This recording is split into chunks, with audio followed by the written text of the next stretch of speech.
Estás a punto de aprender uno de los mayores secretos de la historia del mundo. Un secreto con enormes consecuencias para sus habitantes. Mucha gente siente que hay algo que no funciona en la economía mundial, pero pocos saben qué pasa. Los días en los que una familia sobrevivía con un sueldo han terminado. Cada día parece más descontrolado, pero solo uno entre 1.000.000 entiende por qué. Estás a punto de descubrir el sistema responsable de las desigualdades en el mundo. Los poderes fácticos no quieren que entiendas esto, ya que este sistema les ha mantenido en lo más alto de la cadena financiera alimentaria los últimos 100 años. Aprender esto te cambiará la vida porque cambiará tus futuras elecciones. Si se difunde lo suficiente, cambiará el mundo, porque cambiará el sistema, ya que este es el mayor secreto del dinero. Jamás en la historia tantos habían sido sometidos por tan pocos, y todo se consigue gracias a esto, la mayor estafa de la historia humana.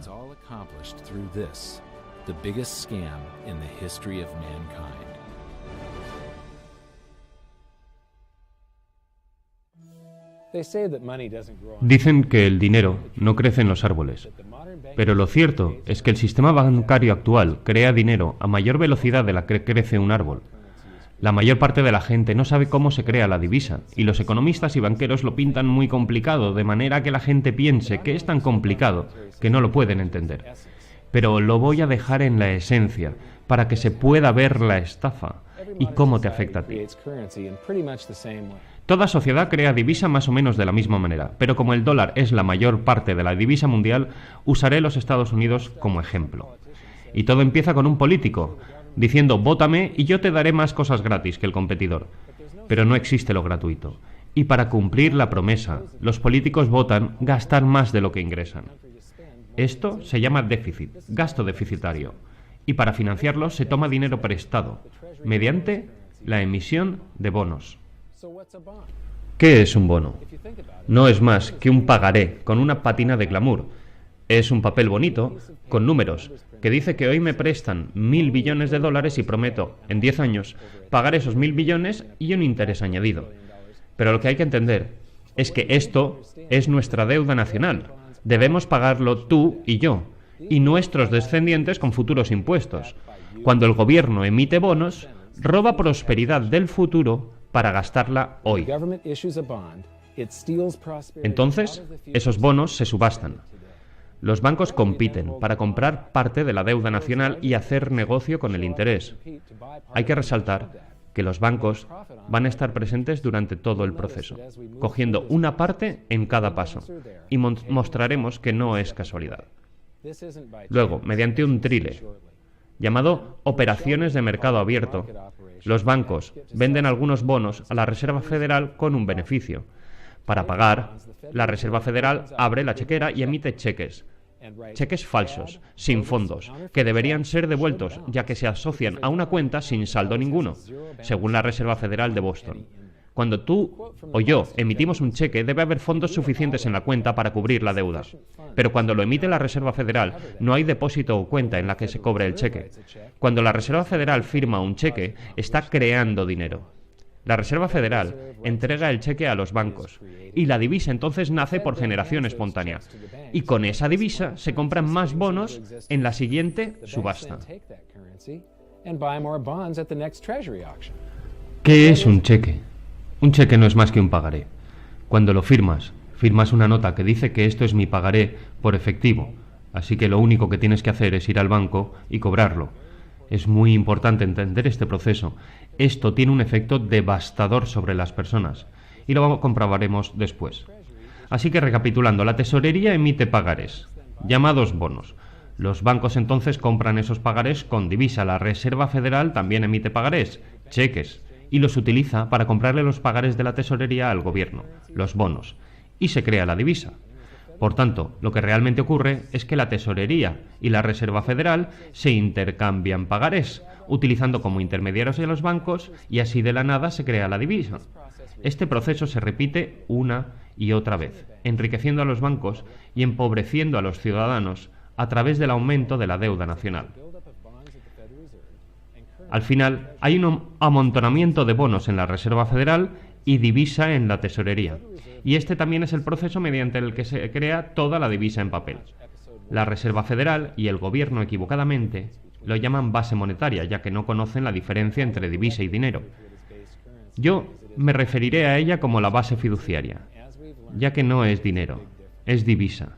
Y existe una gran diferencia. El dinero debe ser reserva de valor y mantener el poder adquisitivo durante largos periodos de tiempo. Aprendimos en el primer episodio que, antiguamente, la divisa papel era tan solo un cheque, una representación de dinero real con valor intrínseco, el oro y la plata depositada en la tesorería. Podías entrar en cualquier banco, mostrar tu divisa, como un billete de $20, por ejemplo, y recuperar tu dinero real, una pieza de $20 de plata. Pero ahora es como: esta base fiduciaria que se acumula aquí no es más que un recibo, un cheque por un pagaré, por ese bono. No es más que un aprovisionamiento de números. La tesorería deposita la nueva divisa en las distintas ramas del gobierno. Y luego los políticos lo van a agradecer debidamente. El gobierno procede con el gasto deficitario en obras públicas, en programas sociales y también en guerra. Los empleados del gobierno, contratistas y soldados depositan sus salarios en los bancos. Y esto puede parecer sorprendente, pero cuando depositas tu dinero en el banco, no lo depositas en una cuenta para que se te salvaguarde debidamente, no. Lo estás prestando al banco. Y con cierto límite legal, pueden hacer con él prácticamente lo que quieran, y esto incluye apostar en el mercado bursátil y prestarlo, con un beneficio, por supuesto. Ahora es cuando la máquina de creación de divisa entra en juego de verdad. Entra en juego la reserva fraccionaria. La reserva fraccionaria es exactamente lo que parece. Los bancos pueden reservar tan solo una parte de tu depósito y prestar el resto. Aunque los ratios de reserva varían, voy a usar un ratio de reserva del 10% como ejemplo. Es decir, que si depositas $100 en tu cuenta, el banco puede prestar legalmente 90 de esos dólares sin tener que avisarte. El banco debe tener $10 en depósito de reserva en caso de que necesites algo, y a estas reservas se le llaman coeficiente de caja. ¿Por qué dice el extracto de tu cuenta que tienes $100 cuando el banco te ha robado 90? El banco ha dejado pagarés, llamados crédito bancario, en su lugar. Parece un poco loco, pero aquí lo dice la Fed en negro sobre blanco.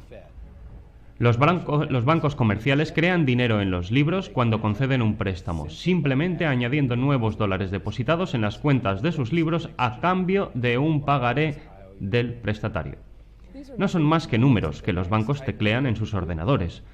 Y aunque los créditos bancarios de pagarés son muy distintos de los números de la base fiduciaria, ya que solo existen en los ordenadores, siguen siendo divisa.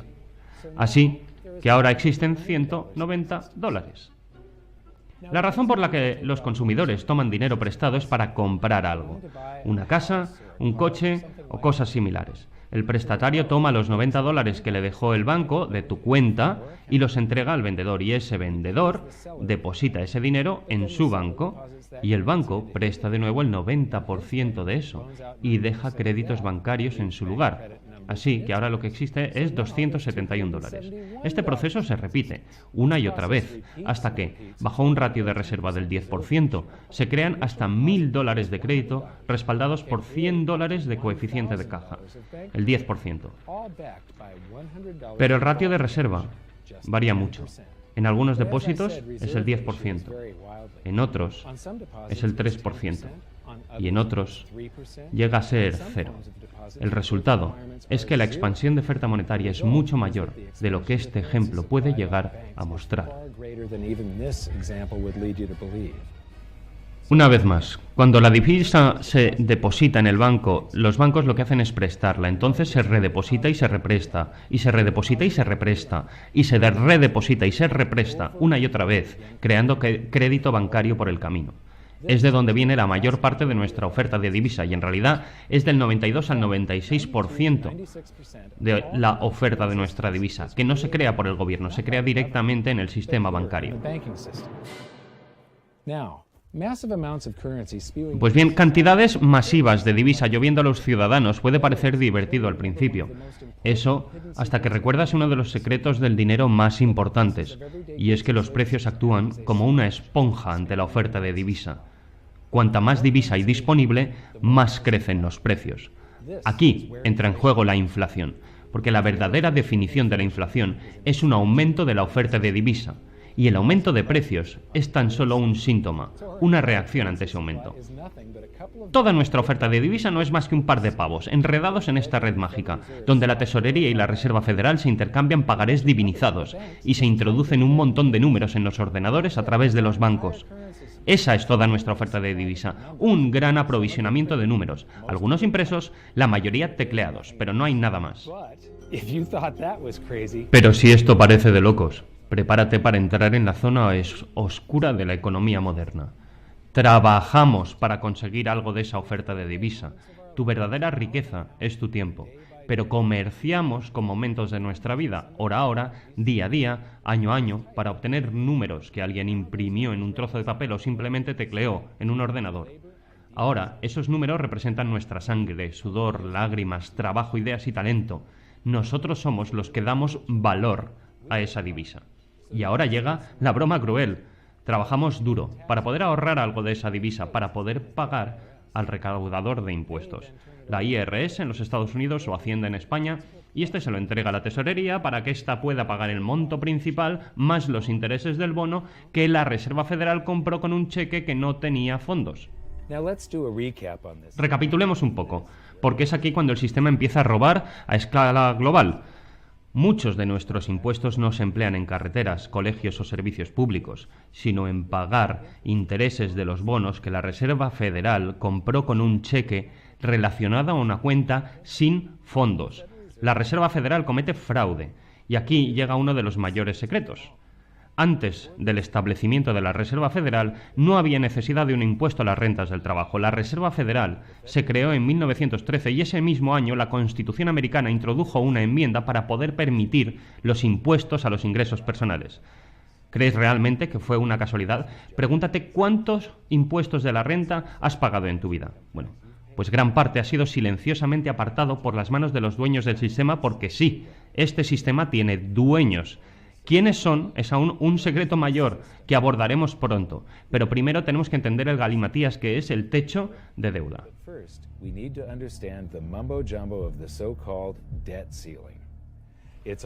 Está basado en una enorme paradoja. Había interés sobre ese bono, igual que en todos los préstamos que el banco emite. Eso significa que hay interés sobre todos los dólares que existen. Déjame preguntarte algo. Si tomaste prestado el primer dólar que existió y era el único en todo el planeta, pero prometiste pagarlo de vuelta con $1 más de interés, ¿de dónde sacas el segundo dólar para pagar el interés? La respuesta es que tienes que tomarlo prestado para que exista y prometer pagarlo con intereses también. Así que ahora existen $2, pero debes 4. Y sigue. Y sigue. El resultado es que nunca hay suficiente divisa para pagar la deuda. Siempre hay más deuda que divisa en existencia, por lo que el sistema es imposible, es finito y llegará a su fin algún día. ¿Qué pasaría si el gobierno dejara de tomar prestado para continuar con el déficit público? ¿Finalizan los pagos sobre los bonos? ¿Qué pasa si el consumidor deja de tomar prestado y de ahogarse en la deuda? ¿Terminan los pagos de tu casa o del coche? No. Hay pagos programados todos los meses sobre el principal más los intereses sobre todos los dólares que existen y esos pagos no terminarán. Si dejamos de tomar prestado, no hay creación de divisa nueva para reemplazar a la divisa utilizada para hacer frente a esos pagos. Ya sea pago de un préstamo o pago de un impuesto que se utiliza para pagar otra deuda, la parte del pago que se destina a pagar el principal extingue esa parte de la deuda, pero la deuda también extingue la divisa, porque la divisa y la deuda son como materia y antimateria. Cuando se encuentran, se aniquilan. Pero si pagamos el principal de todos los préstamos en circulación, toda la oferta de divisas simplemente desaparece. Así que si no contratamos más deuda todos los años, mira lo que pasa. Todo el sistema entra en un colapso deflacionario bajo el yugo de esos pagos pendientes. Los políticos y expertos hablan siempre de equilibrio presupuestario, pago de deuda y vivir según nuestras posibilidades. No entienden que eso es deflacionario. Es imposible hacer eso bajo nuestro sistema actual sin que colapse toda la economía. Por eso el debate sobre el techo de deuda no solo es ridículo, Es que es delirante. El sistema está diseñado para aumentar los niveles requeridos de deuda, tan solo para mantenerse. Y por eso los políticos siempre darán una patada a seguir y aumentarán el techo de deuda, y una y otra vez hasta que el sistema colapse bajo el peso de la deuda. En otras palabras, no quieren que colapse durante sus mandatos.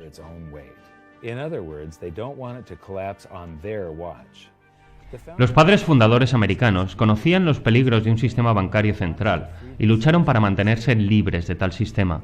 La guerra de independencia empezó como una revuelta contra los impuestos, pero ahora debemos pagar impuestos tan solo para mantener un sistema monetario. Habiendo sufrido la hiperinflación del dólar continental imprimido sin respaldo para financiar la guerra de la independencia, entendieron los peligros de la divisa fiduciaria y de los sistemas monetarios basados en deuda. Para proteger a las futuras generaciones del robo institucional y de los gobiernos sin control, escribieron en la Constitución que solo el oro y la plata podían ser dinero, por el hecho de que no se pueden imprimir. Nuestro sistema no solo es inconstitucional, sino que nos separa de las libertades y prosperidad por la que nuestros padres fundadores lucharon y murieron. Todos sufrimos hoy los efectos de ignorar la Constitución ahora mismo, forzando más divisa en circulación y provocando la reducción de nuestro poder adquisitivo. La inflación es un lento e insidioso impuesto resultado de un sistema monetario basado en la deuda. El sistema encumbra y beneficia a aquellos que crean la divisa y la reciben en primer lugar, puesto que tienen la oportunidad de gastarla cuando aún no ha tenido un efecto sobre la economía. Roban tu poder adquisitivo transfiriéndolo a los bancos y al gobierno a cada hora, de cada día, debido a este falso sistema monetario. No es que los gobernantes no lo sepan. Para citar directamente a la Reserva Federal, el descenso de poder adquisitivo en el que incurren los tenedores de dinero debido a la inflación reparte ganancias a los creadores del dinero. Esto es un fraude, es un esquema piramidal, es un esquema de Ponzi, es un timo, es una mentira. Todo nuestro sistema monetario no es más que una legalizada forma de robo. Llegamos a la mayor impostura de todas. La Reserva Federal no es federal, es privada, tiene accionistas, y no hay agencias estatales con accionistas. Pues bien, ¿qué es un accionista? Una acción representa un porcentaje de propiedad de una corporación, por lo que los accionistas son los dueños de la corporación. Por tanto, la Reserva Federal es una empresa privada con dueños. Se puede leer perfectamente en la web de la Reserva Federal, donde se lee que los accionistas recibirán un dividendo anual del 6%. Sabemos que en un principio las acciones de la Reserva Federal se repartieron entre los mayores bancos de Estados Unidos, pero tras fusiones y adquisiciones es muy difícil seguir el rastro de las acciones para saber quiénes son realmente los dueños de la Reserva Federal, y además es un secreto muy bien guardado. Yo diría que los dueños son los proveedores primarios, los bancos que obtienen beneficios mediante la venta de parte de nuestra deuda nacional, los bonos, a la Reserva Federal, que los compra con un cheque sin fondos. Entonces nosotros pagamos los impuestos para pagar el principal más los intereses de esos bonos para que la Reserva Federal pueda pagar a los bancos ese 6% de dividendo. No te preocupes si no lo entiendes al principio, pocos lo hacen, está diseñado adrede. El economista John Maynard Keynes escribió: por este sistema, el gobierno puede secreta e inadvertidamente confiscar la riqueza de los ciudadanos y ni uno entre 1.000.000 detectará el robo. Yo creo que bien presentado todos podemos entender el sistema sin importar lo complicado que sea. Así que recapitulemos y analicemos un poco más cómo funciona el sistema. Paso 1. El gobierno crea pagarés divinizados. Estos bonos aumentan nuestra deuda pública y deja al ciudadano colgado a merced de la deuda. Paso 2. Los pagarés se intercambian para crear divisa. La tesorería vende los bonos al banco. Los bancos venden entonces nuestra deuda pública con beneficio a la Reserva Federal, que probablemente es suya. Y entonces la Reserva Federal abre su chequera sin fondos y compra esos pagarés con otros pagarés, cheques, relacionados con una cuenta sin fondos. Entonces les dan los cheques a los bancos y la divisa aparece por generación espontánea. Y se repite el proceso. De esta manera se amontonan bonos en la Reserva Federal y divisa en la tesorería, que no es más que un suministro de números. La tesorería entonces reparte los números entre las distintas ramas del gobierno y llegamos al paso 3. El gobierno se gasta los números en promesas, obras públicas, programas sociales y la guerra.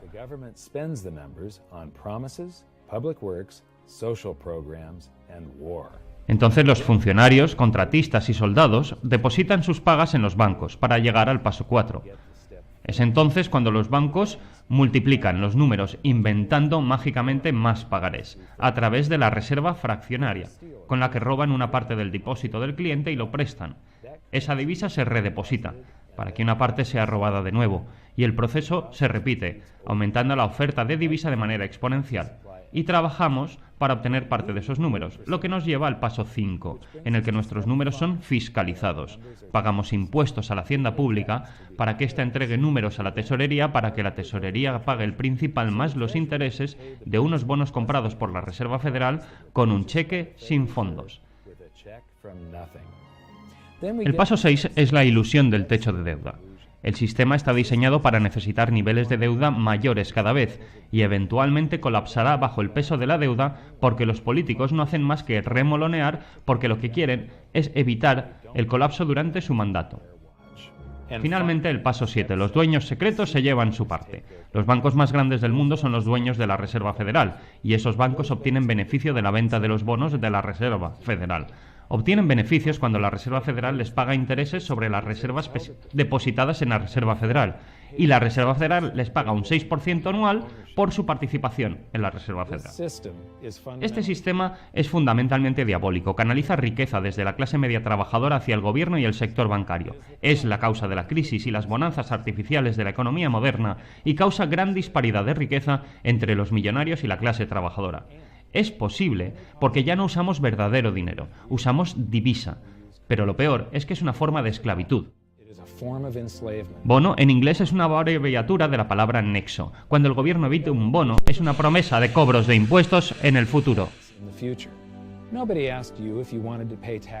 Nadie ha preguntado si quieres pagar impuestos hoy por la prosperidad disfrutada en el siglo anterior. Nadie le ha preguntado a nuestros hijos si quieren trabajar duro en el futuro para pagar impuestos mañana por la prosperidad disfrutada hoy.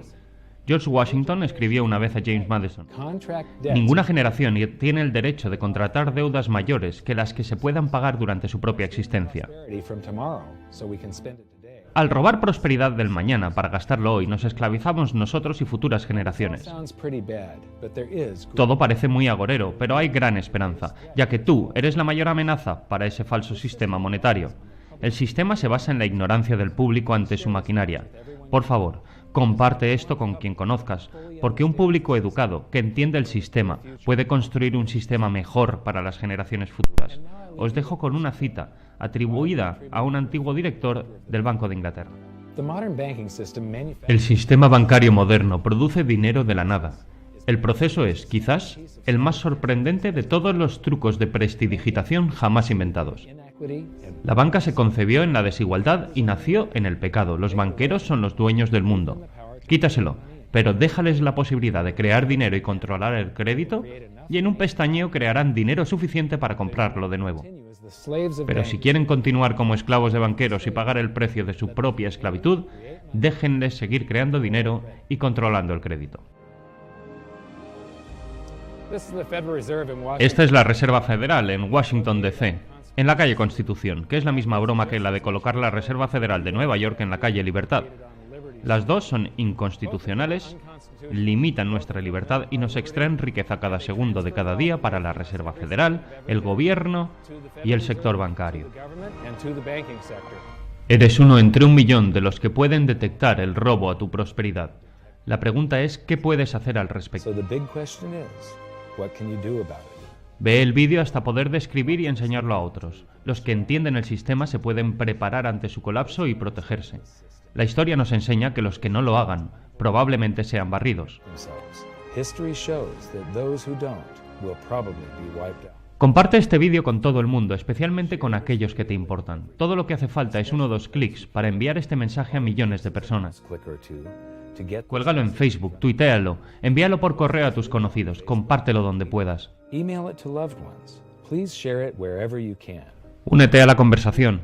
El sistema actual se basa en un diseño de hace 300 años, concebido para enriquecer a unos pocos a expensas de muchos. Tiene que haber un sistema mejor.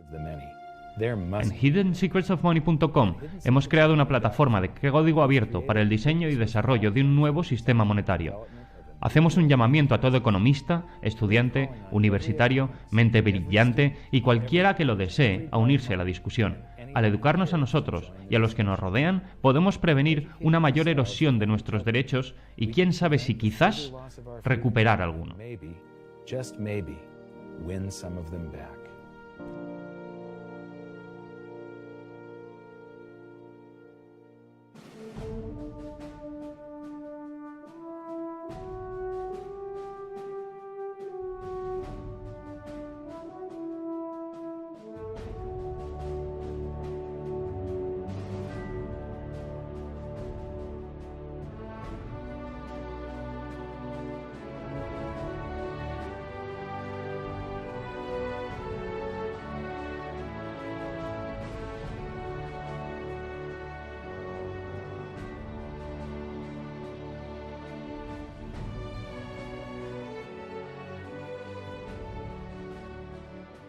I think your episode 4 is very beneficial, very helpful. It's going to introduce these ideas to a lot of people. And like I've just been talking about, we have to change people's mind. And the more they understand it, the better.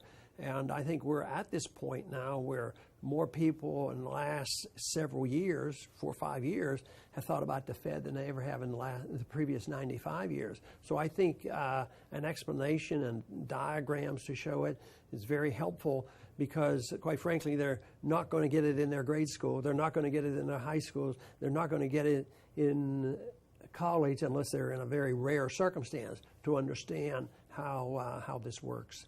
You know, for years before I got involved in really studying gold and some of the things I write and talk about today, I was a monetary economist for decades. You know, in your video, you talk about the primary dealers.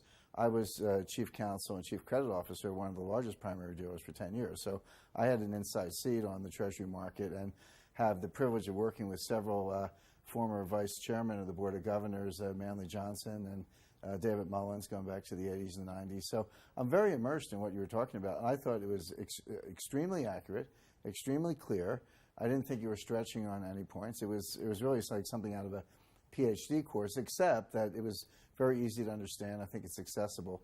I think we're seeing a little bit of a revolution in communications in the following sense. You know, as you point out, the Fed was created in 1913. Well, in 1913, there was no web, there was no YouTube, no Twitter. There was really no one to kind of stand up and oppose the Fed or call them out, if you will, or really get into a discussion that everyday Americans could follow. That's not true now with social media and everything else. You can reach out to millions and tens of millions of people and tell them what's going on. I think you've done that. You've done it successfully. I applaud it. I think this is a great video. I look forward to seeing it again. I know millions of people will enjoy it. Well, as we know, the Federal Reserve believes it can create money out of thin air, not realize money is supposed to represent real products and services. And what people don't realize is when the Fed does that, in effect, as Keynes pointed out, it's a form of taxation. It's a form of confiscation. And because people don't see it, the politicos get away with it, but it also undermines social trust. It just is corrosive throughout society. We're going to have a lot of turmoil in the coming years, but it's going to be the kind of turmoil that leads to positive things. So don't despair. Get out there and fight, because the tide is going to turn. This is going to be the status last stand. Thank you. This episode of Mike Maloney's Hidden Secrets of Money was brought to you by GoldSilver.com and the new Silver Pegasus Round. To learn how to protect your family and turn the coming economic storms into opportunity, visit GoldSilver.com.